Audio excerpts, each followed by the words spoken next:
Well, welcome to Anxiety Simplified. I am Joanne Williams, and I'm here to share some powerful strategies with you that I've used with my clients as a 30-year mental health professional to lower anxiety simply, and that we hope will make your life just a little bit happier and less stressed.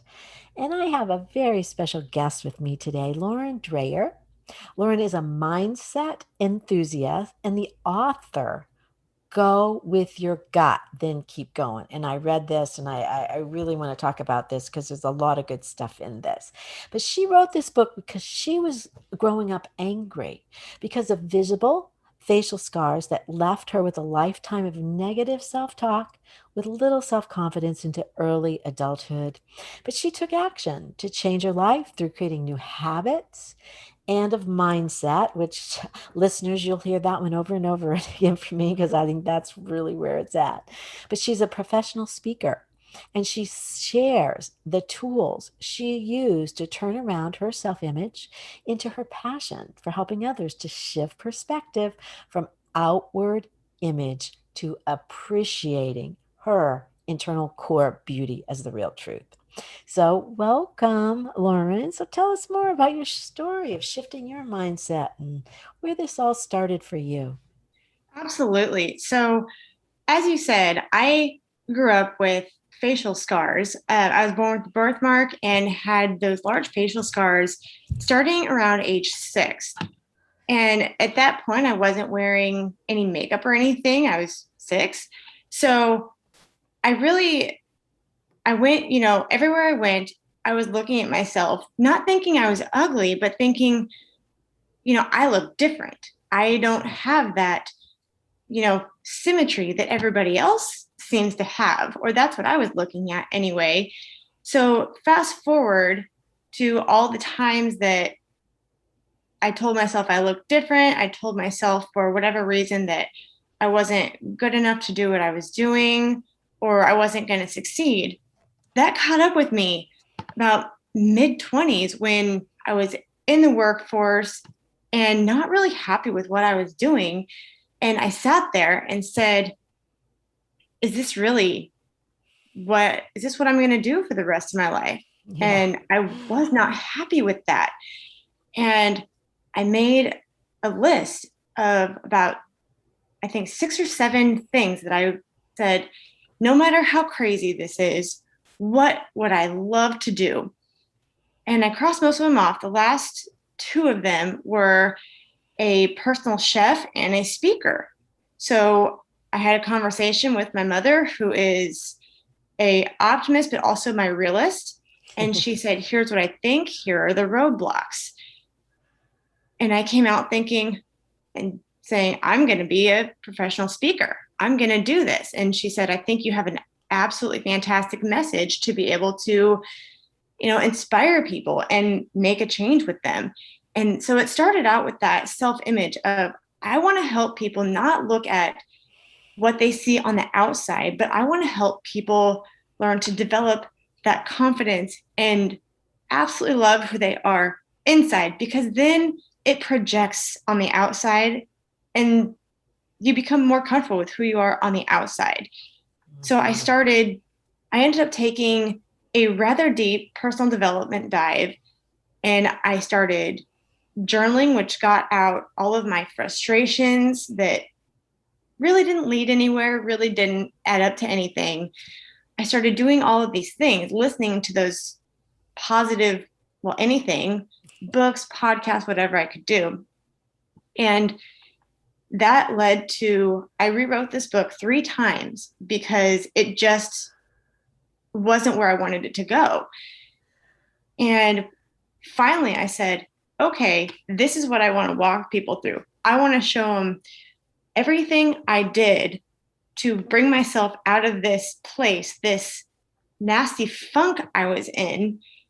And I'm going to take them back in my time and say, here's where I started. Here's where this came from. Here's how it's manifesting in me right now. Here's how it's coming out right now. And here's how I'm working through it to get myself where I want to be so that I enjoy who I am so that I can embrace who I am instead of just going with the everyday flow and doing what everybody else thinks I need to be doing. And here we are. Yeah, right. Because you make it sound easy. No, not easy. And sometimes when I say, yeah, like my podcast, Anxiety Simplified, it may be simple steps, but yeah, I can't call it easy. And, um, but I think your book outlines it really well in how what steps you do take, and I don't know if I'm going to remember the quote exactly, but the tiny steps get you there, or, it's like I so believe that it doesn't have to be these big jumps, just consistency. And I heard that too about changing habits. Is that what you Absolutely. found? Well, and that was one thing that really helped me because I was always one of those people that started with, I started from point A and said, I'm going to get to this point. And then I was like, I don't know how to get there. And then I just paralyzed myself. And then I didn't do anything. I didn't take the action. Right.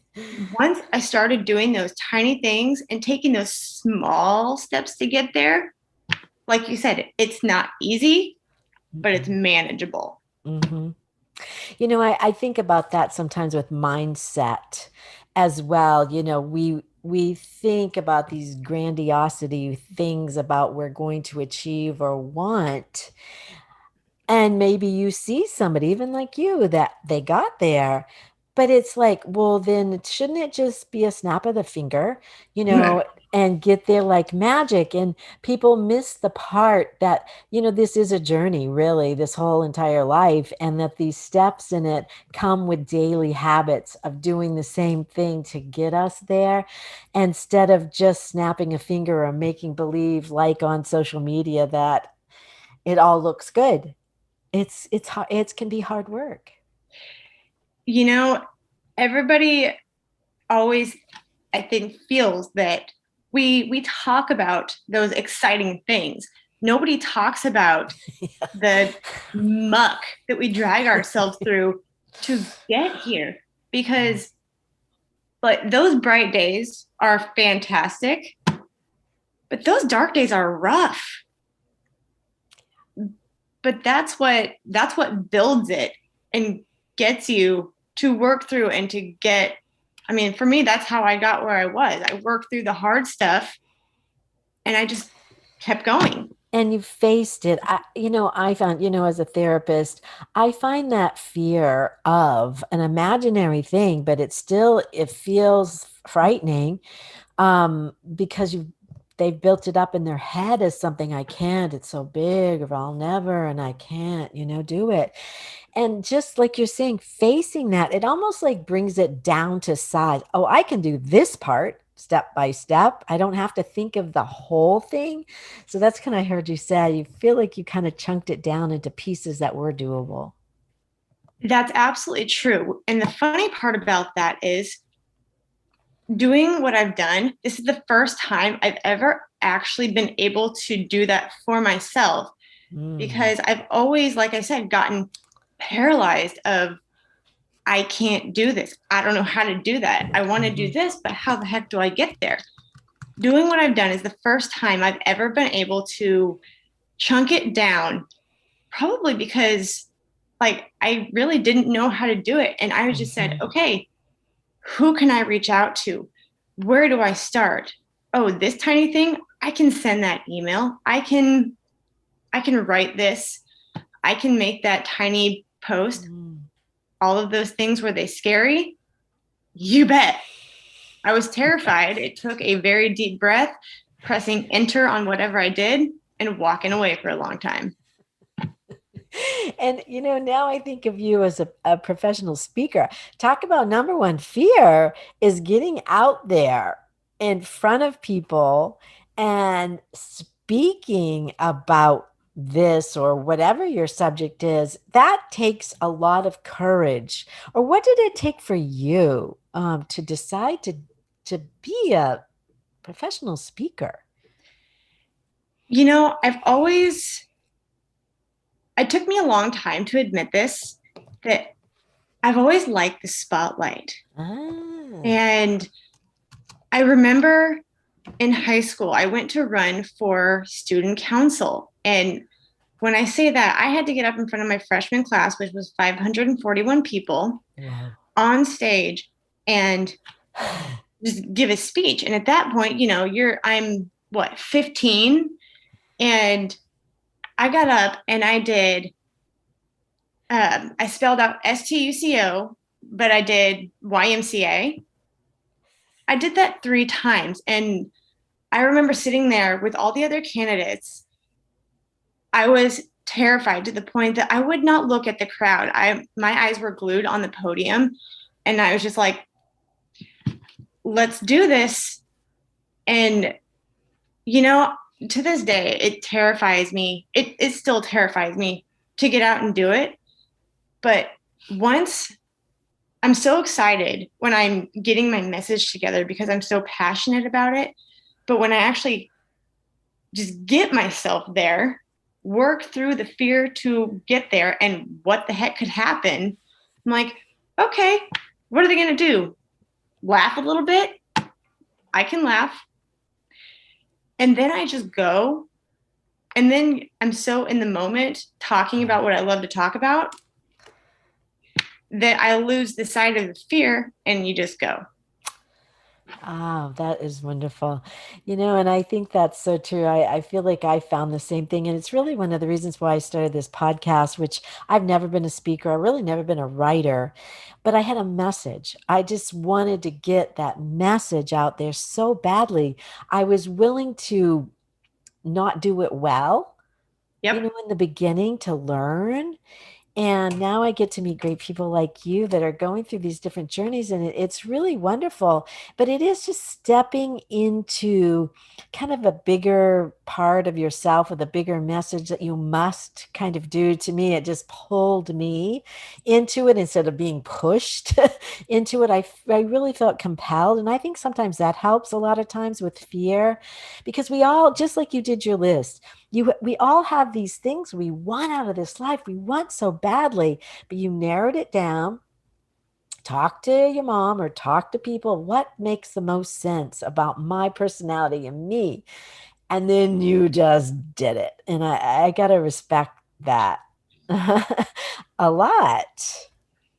You know, it's it's very weird because we all want to do something, but there's always that fear that steps in and says, you can't do this. Hmm. And I mean, that was there for me. And all of the things that I had to do, none of them were easy, but it was this thing that were like literally it was kind of like it was crawling out of me. Hmm. And I'm like, okay, it doesn't matter. I might be afraid of this, but I want it more than the fear is going to get me. Hmm. So I'm like, okay, yeah, I'm terrified of a lot of things, but I'm going to move through that and I'll figure out how to do this. So I think that fear holds a lot of people back I because they agree. say, I can't do this. I can't, there's nothing about me that would work with this. Something for me, I think it was just plain stubbornness and tenacity that made me do some of this stuff. And because once I started, I'm doing it. I don't know how, but I'm doing Yep. it. And I think sometimes that really served me well because and you kind of throw that fear to the wind at that point because I don't really care. I'm doing this because I'm doing it for a reason, and I think that tenacity really takes me a lot of places. I don't know for you. Do you feel it, or maybe stubbornness? I don't know if there's a difference, but do you feel any of that? Oh, I absolutely do. I'm stubborn is very much a word I would use to describe myself. Absolutely. But it's I think it also has something to for me, you were talking a minute ago about you did it even you started the podcast even though you didn't do it great. You just started because you can get there. And I wanted to reiterate that because it was so huge for me too. There are Hmm. so many things. And I used to be one of those people that said, I want to know how to do it great before I do it. Yes. We all have to start learning somewhere. And so many people are like, I'm not going to do it unless I'm great and I can do it great. Well, learn, figure it out. I wasn't good at a lot of things. I wasn't really great at speech writing. I'm still working on that. I'm still working on a lot of things. But I mean, to your point, the stubbornness, the tenacity of, well, I'm not great at this, but I'm going to get there. Yeah. I'll figure it out because I can't stop thinking about it. Right. Yeah, it kind of does that. I think you used the word compelled. I'm going to ask you because part of the book too is about you were a pleaser, a people pleaser, and how you got over that and kind of the opinions of others. I think is a huge obstacle for people at times, and I think as we grow older, I think we get less and less of it. But middle school, high school, that's all there is, your Right. peers and all that. But as you get a little older, maybe it doesn't matter so much, but you felt like you had to get over that people pleasing, right? Yes. And it is a daily struggle still. I will say that. Most everything I do I still work on it daily. The people pleasing thing, I have always been one. I wanted to make everybody happy. And so somebody would ask me to do something or tell me they needed this done, whatever it would be. And even if I was in the middle of something, no matter the importance to me, I'd say, absolutely, let me do this. Let me drop what I'm doing. And I would, you know, run the errand or do the task or whatever. And then it left me being like, okay, well, I still have the things that I want to do. Right. And I realized that I was saying yes to so many things and so many people that I'm like, I'm not doing what I want to do. I'm trying to make all these people happy, but I'm not making myself happy because I'm putting myself to the side and the things that I want to the side. And part of that for me was I didn't want them to be mad at me or say, Yeah. what are you doing? Like why is what you're doing more important than what I'm doing? And even to that effect, I had to get over if they were saying, or if even I was thinking they were saying, Yeah, right. Right. what what you're doing is not worth anything. What you're Mm. doing, I don't agree with. Anything that is in that realm, because I'm like, okay, this is worth it to me. This is something that I am passionate about. This is something that I'm going to stay up late to do. I'm going to do when it's inconvenient, all those things. And I had to get over the fact that people weren't always going to agree with what I was doing. People weren't always going to be accepting of what I was doing. People weren't always going to give me the pat on the back and the rah rah I was looking for.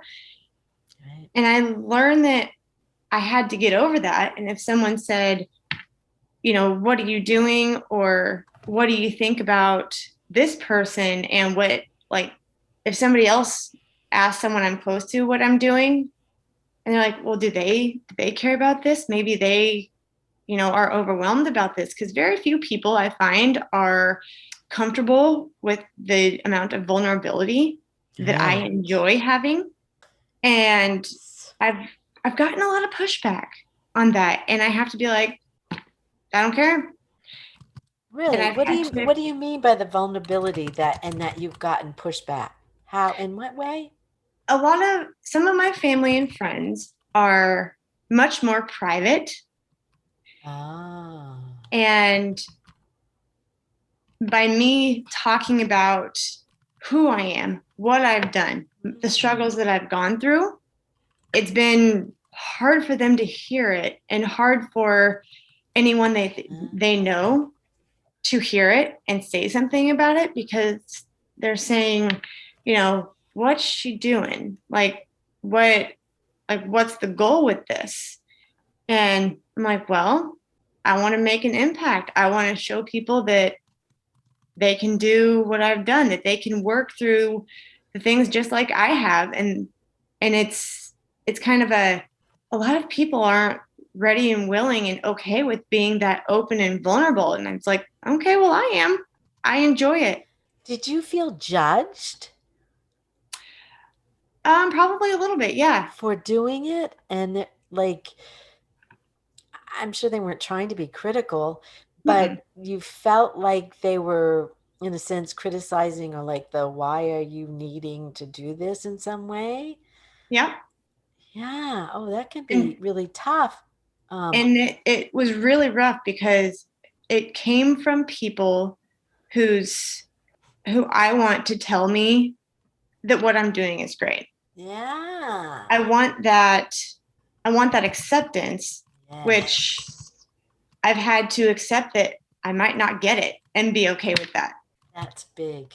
So not like that is a huge people pleasing thing for me, Yeah. is like they don't necessarily love what I'm doing. Sorry, And you're doing it anyways I'm doing because it it's anyway. for you and others.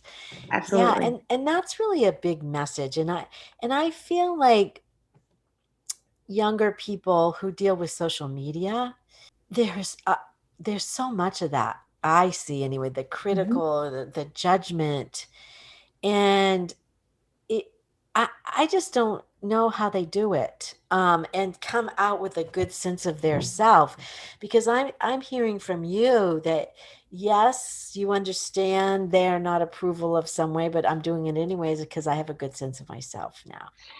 And it took me a long time to get there. And it took me saying, I'm going to do it anyway because it lights me up and it gives me energy. Yeah, that's a good way to know you're going in the right direction right there. Yeah. Yeah, you hear that, everybody? That was a good one. When it gives you energy, it fills your heart, or gives you something, it keeps you going. Yep. Oh, Yeah. And like I said, it's still a struggle daily because I want certain people to affirm me and say, hey, I love what you're doing. This is fantastic. And the people that I want it from don't function that way. right. And that's really, really hard to come to terms with. But how much are and you willing to and go? without judging them for it too. That's their opinion, or that's their prerogative to see it the way they need to, but we don't have to even judge the way they perceive this either.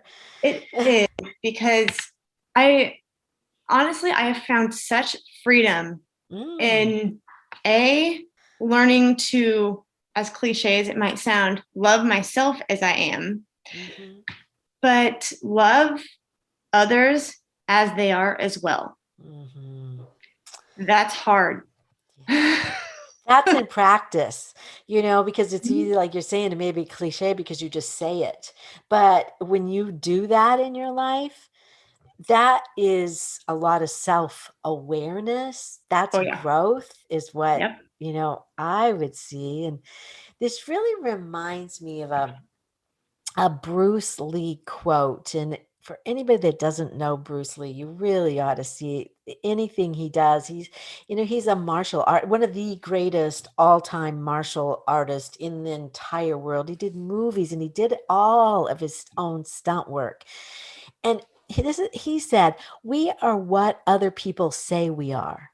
We know ourselves chiefly by hearsay." And he has this essay titled "The Passionate State of Mind."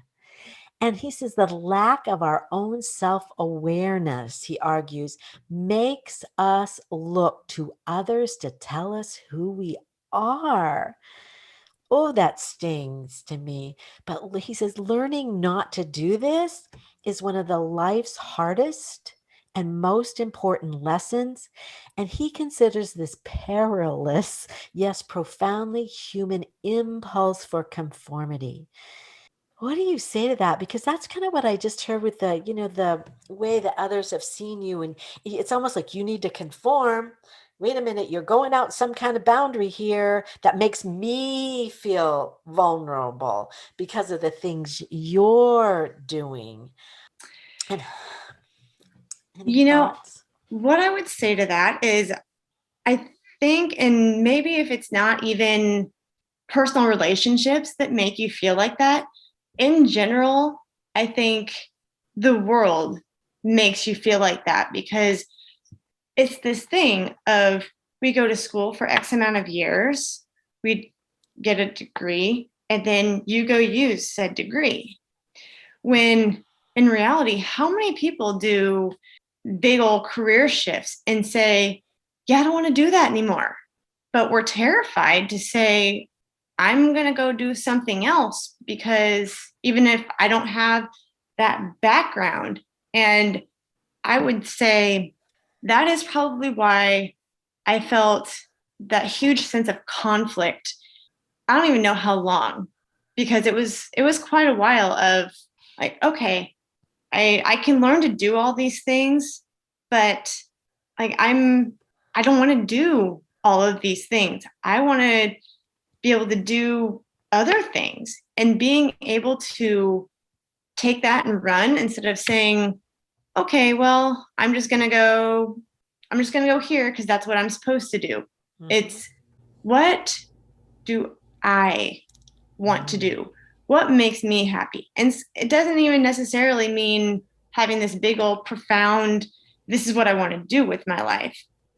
It's okay, this is what makes me happy, whether somebody else agrees with it, thinks it's stupid, whatever it is, whatever you're working towards, because I think we're so concerned about somebody else saying why and with that tone and you just being because I would have used to have if somebody would have asked me that I'd have curled up into a little ball and be like I don't know because Yeah.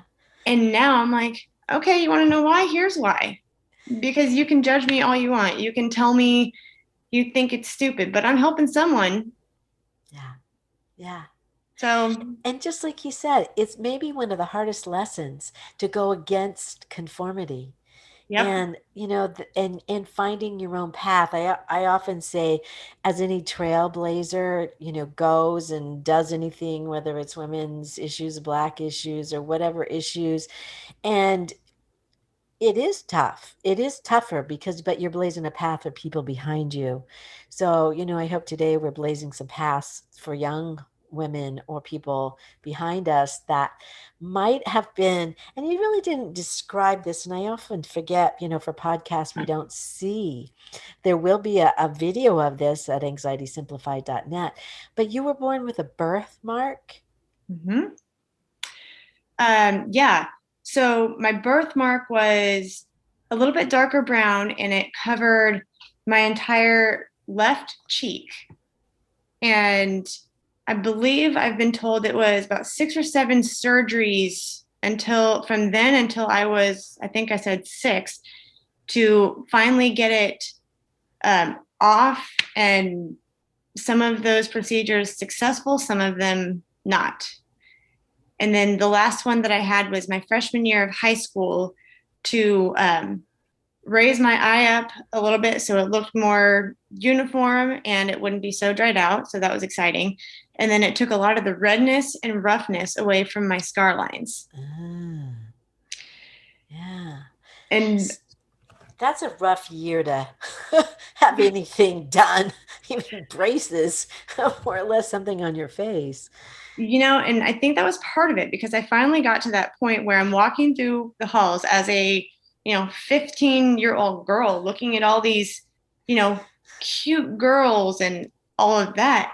And I'd been wearing makeup for a while by that point, but it was scar cover up. It wasn't like the fun stuff everybody loves to put on at that age. And I was walking around thinking I'm ready to be done with this. I want my eye to look normal. And I remember the night walking into my parents' living room. They were laying there watching TV in the fall. And I said, I'm ready for change. And they said, okay. And I missed my first ever finals in high school because I was getting surgery. Then I had 2 weeks of recovery. But I hear this, you were ready. And I think that is what it takes for this mindset shift to happen. It's like you do need to be ready and kind of ripe and done with whatever it is you're going on in your life. There kind of like becomes this defining moment. It's like, okay, I am ready to move forward. And maybe that is where the stubbornness or the tenacity comes in. But it sounds like that's what you had. It was that moment. I'm done. I want this now. And, I think that could be said for a lot of things because I think that was it. And I respected my parents a lot for letting me make that decision and then going with it. But I mean, to your point, there's so many things that, we're told how many times, and it takes one time for us to hear it because you don't hear it until you're ready to hear it. Right. It's exactly like the same thing when I decided to make that mindset shift. I had heard it a million times of, you're the only one that can do this for yourself. But I listened to one person sit there and say, you are the only one that can make this happen. Nobody else will make it happen for you. You have to take action.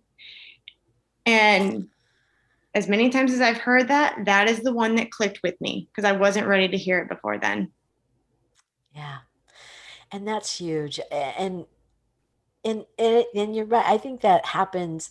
Those are the big defining moments in our life when we're ready to move into something new or, done with something in the past. And that's when we seem to really make those kinds of shifts. And I want to encourage everybody to get your book, and we'll have this in the show notes, but it really, you do walk them through some of these steps Mm-hmm. that you went through for this personal development journey and that shift in mindset. And I think it's really important that people do look within themselves and not look for the approval from others to take these big steps. When you're ready, it should be get out of my way. Yep. You are ready to do it, and that's great. And you also have kind of an offer or a gift also for the listeners. Can you tell us a little bit about the journal? Yes. So I do this because one of the things that helped me get started with this was my journaling. And it helped me to lose the anger that I had at that point that really stemmed from nowhere but my brain. Hmm. And it helped me to work through my anger, to set intention for my day, and to figure out what I wanted and to process through some of the stuff I was going through. So what I have done is a 2-page PDF of exactly the journal prompts that I go through to this day. I don't write them down, but I've done it enough to where I just know what I'm doing. But it is, I think, 5 questions just to get you started and say, okay, this is what I'm not feeling good. This is what I'm conflicted about. This is my day. This is what I have going today. Here's what I'm excited about. What can I celebrate? What can I double down on my wins in the last 24 hours because the small wins are what get you through to the big ones.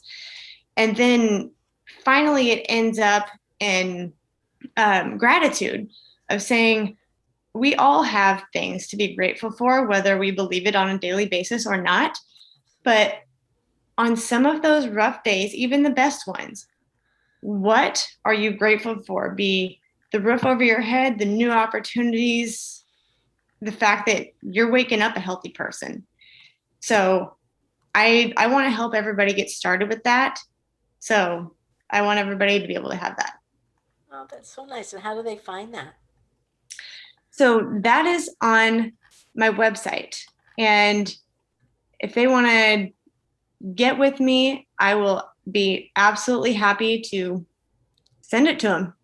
All right. Or they can go to your website, and it's Live Life with Lauren.com, Lauren.com. And I'll put it in the show notes so that everybody can go and get this journal because I think those things can be really, really helpful in the beginning. And I really heard your focus on what do I want?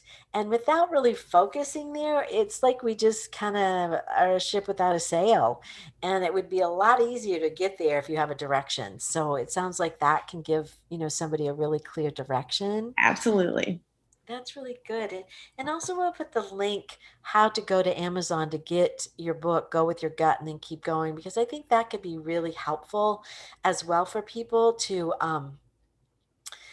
have a guide. It is kind of a guide as well Hmm. that you can use to kind of chart what what worked for you and how to do that so that you don't have to do this all yourself in that way or make it all up. You've kind of laid out a path for people, and I think Absolutely. sometimes we all kind of need that. It's just sometimes it's too much or too big, and this makes it a little bit more manageable.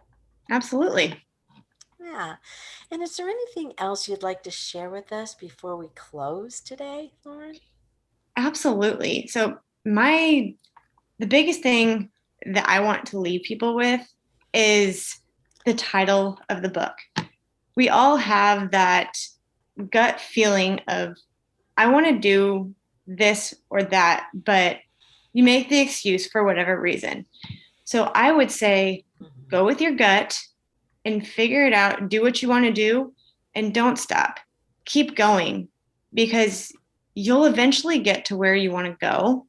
There will be everything, criticism, anything that could stop you along the way, but keep going with your gut. I think that's brilliant. Absolutely. And it is, you're going to have obstacles, but you just got to get over them. And that's the way life seems to be. Well, thank you so much for being here, Lauren. And Absolutely. thank you, listeners, for being here. We really do appreciate it. And we'd love for you to show your support by rating, reviewing, and subscribing to our channel, or sharing this with somebody that you think this could be helpful for them in a small way. And remember to practice these skills today about journaling, about focusing, about overcoming things. They really do make that difference in your life. And just know that this is by no means in lieu of any treatment, whether it's for mental health treatment or medical treatment. Ever reach out if you ever need help, please. And you can always contact us at anxietysimplified.net to see the videos of the podcast, or to see if you will to get pre-qualified for a psychiatric service dog or an emotional support animal, to have them help you with reassurance as you go through life. So thank you for being here. Bye for now.